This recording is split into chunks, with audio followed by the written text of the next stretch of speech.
Hey, what's up, folks? Hey, we are going to go over first-time homebuyer options today. So we'll go over all the multiple programs and the ones geared towards first-time homebuyers. But they don't you don't necessarily have to be a first-time homebuyer to utilize all of these. But they are geared and most utilized by first-time homebuyers. So I'm gonna put this layout presentation on the screen here so you can see it. This is the first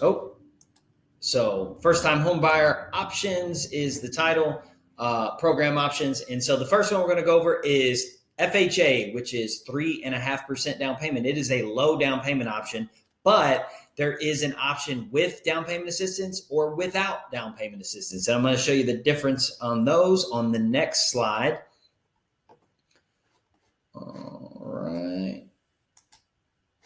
And so here's the scenarios, the examples that we have here. And this is a $200,000 purchase price. So without down payment assistance, if you use your own funds or gift funds, in this scenario, it's a $200,000 purchase price, 3.5% in this situation, 3.5% would be $7,000. And those would come from your own funds or gift funds, which could be from mom, dad, grandma, grandpa, or they come from your checking, savings, or you can use your retirement account, 401k, stocks, bonds, IRAs, any kind of investments like that. In this scenario, in this situation today, right now, let's say, for example, FHA would be at 6.25%, and we're going to assume the taxes and insurance are, $1,200 for the insurance, $1,800 for the tax. So total estimated payment for this scenario would be about $1,598 a month without down payment assistance. So if you used your own money, your own down payment or gift funds, or if you did down payment assistance,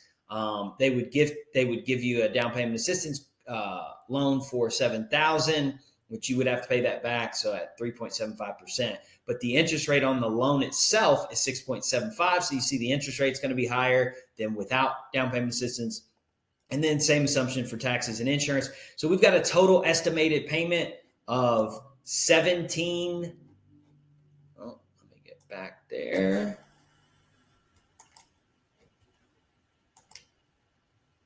$1,732. So you see that's a payment differential of about $134 a year. So $134 a year times 12, it's about $1,600 a year. So it's not free money, guys. So if you notice, this is you're paying for the down payment assistance. You're paying an interest on the down payment assistance loan. You're paying a higher interest rate. So there is a cost associated. It's not free money. And I make sure I make this clear with people because a lot of first-time home buyers get steamrolled into this down payment assistance program.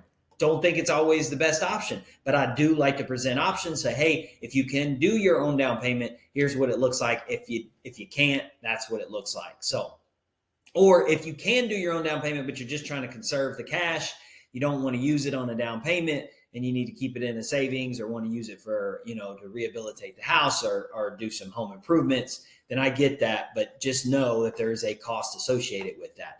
And so the next slide we're going to go over is one that I actually compare more with this down payment assistance program because it's zero money down. And that is the USDA option. And I think this is comparable. And this is one that we would compare again with down payment assistance because it is 100% financing. So there's no down payment required on the USDA. So it is a killer program. It's got low rates, low payments. There are income limits and area limits, but the income limits are high. It's like $100,000 for 4 people or less, and then 5 people or more is up. It's like $130,000, something in that area. There are area limits as well. Most of this area does qualify, except for Radcliffe and parts of Vine Grove. And then Radcliffe leading all the way up to the Louisville market. But the rest of Hardin County and the surrounding areas are all going to qualify. And most of Kentucky qualifies. So it's a great program.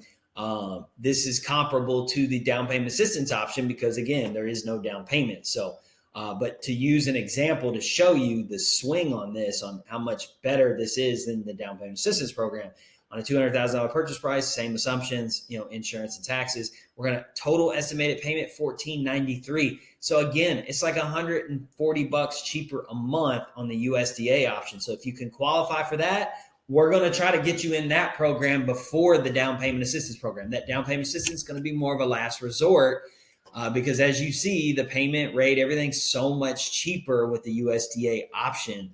And so we're going to try to get you qualified for that one first and then look at the down payment assistance second. Or if you can do your own down payment, obviously we're going to look at that FHA. So this is a really, really good option, but hopefully you see why we're going to want to look at this over the down payment assistance first. Next is going to be a conventional option. This option, 3% down, is geared for first-time home buyers. If you're not a first-time home buyer, you have to put 5% down.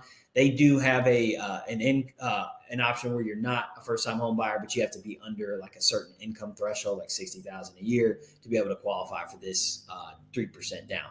But this is geared towards first-time home buyers. But conventional is going to be only time we would want to use this over FHA. Is if you've got a high credit score. So maybe, 740 ideally, but sometimes 720. In those situations, it might be better to do this conventional option over FHA. Anything below that, FHA is going to have a much better payment, better rate, and better interest rate, and a better overall payment, and lower PMI. But conventional may be cheaper overall payment, more so that it's really the PMI factor than FHA if you've got a higher score. So but there's also a no PMI option. So we can look at that. It comes with a little higher interest rate, but it might be, if you've got a 740 score, that payment might be substantially better than FHA. And then it's going to also be really attractive you might be more attractive to sellers when you're making offers. So if you've got a pre-approval letter with a conventional pre-approval on it, a seller and they get two offers, yours and an FHA, they're probably going to take yours over the FHA. It's just the reality of it because the appraisals aren't as stringent on the conventional. So sellers are going to take the path of least resistance, of course. And then there are down payment assistance programs available with conventional, but it's going to be the same as that FHA scenario I showed you. Whereas, it's going to come with a higher interest rate and a higher payment. So that option is available, and we'll explore all these options when it comes time and you're wanting to get pre-approved and just see what your options are. So the next and last option is not necessarily just for first-time home buyers, but I still bring it up anyways, and that is the VA option. Obviously, you got to be a veteran of the military to be able to access this, but if you're a veteran of the military, the VA option is a no-brainer. If you're a first-time home buyer, no question, but second, third, fourth, but it's 100% financing, the lowest rates of all the programs. There's no PMI, and just frankly, I think it's the best home loan in the market. That's just my opinion, but I do a lot of these, and from a comparison standpoint, it always wins out. So hopefully you learned a little bit here, guys. If you have any questions, please don't hesitate to reach out, call me, or book a call on my calendar. You've got that link in the description. But please feel free to reach out with any questions whatsoever. And I hope you have a wonderful day. See you on the next one. Take care.